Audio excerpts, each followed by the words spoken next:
Well, first of all, just to understand the cultural norm, is that what we're seeing from a lot of research is that more people want to participate and have a voice, in particular with how companies are behaving.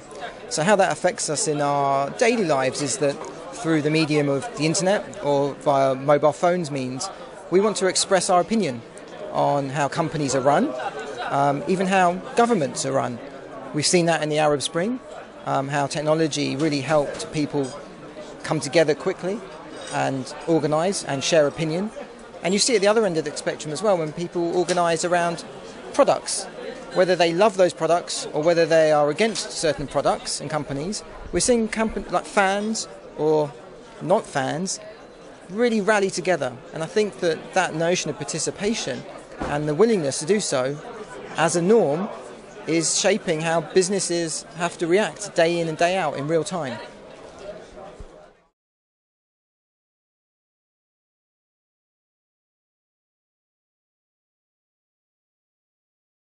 So the question around how you connect your social media activity to actual sales.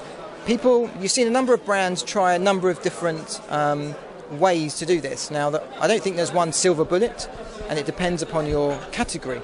So, for example, some companies are using social media as a customer service tool. And what you see then is that they can extrapolate and you get a happier customer because you're using real-time response technologies to communicate with those consumers, which then has an impact on the brand preference of the company and subsequently, hopefully, more sales along the way. So that's kind of one example of how a brand can start to use those to direct to sales.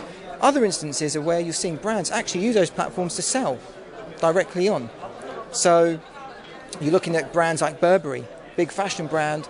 60% of their budget is on digital and social activation, which is a very high percentage of their marketing budget. But they take it very seriously and they understand that digital and social is the new universal language by which their consumers operate in. So for example, if you think in the days of when a fashion brand used to have a fashion show, maybe a couple hundred select people would see that. Now, Burberry wants to reach 1 million people or more per fashion show that it puts out there.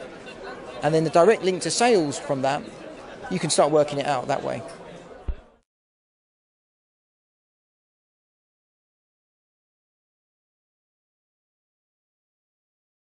So I think that when you kind of look at social as social technology, so a suite of interesting technologies that are empowering people to share, create in a way faster than they ever could do before, you're seeing these behaviours being plugged into and affecting the marketing department, the customer service department, the product design department, and even the HR department inside big companies. So when social technologies start to really impact those departments, that changes how a business operates. And that's where, for me, it becomes really fascinating.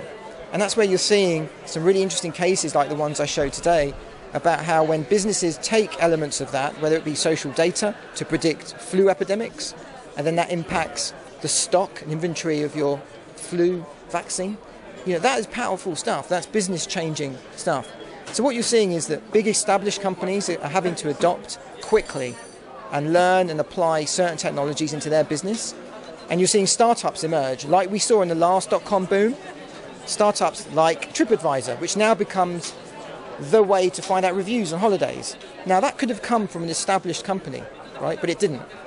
And it's those behaviours that I think big companies have to be faster to adopt and apply that thinking to in order to succeed.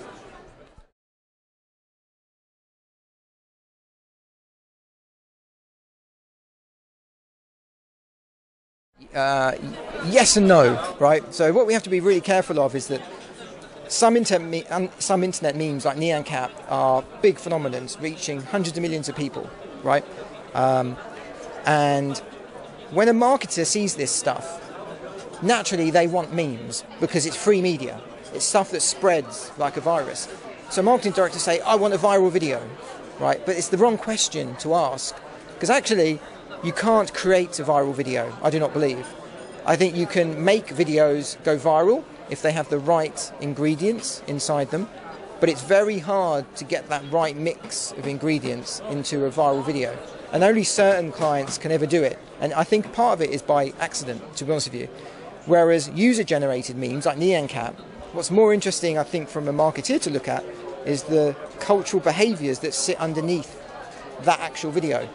So as I explained in my talk, is that the behaviours that sit under Nyan Cat, there's remix culture, there's people aggregating around communities of interest on the web, there's people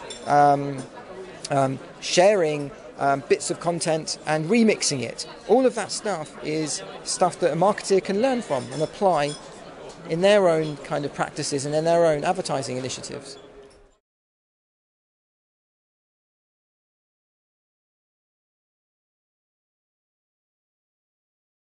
Yes, I think that if you can get on board with some of these creators who are good at creating memes, I think some brands have tried this in the past, and some of these guys have become quite famous. So they're like YouTube superstars, some of these people, because the reach that they have. And some marketeers, I believe, have tried to work with some of them. But it's hard, it's like trying to work with any kind of creative artist in that way. It's really hard to integrate your product message into some of these in some of these ideas, and that's the kind of biggest difficulty. So I don't think it's impossible, but I think it's difficult.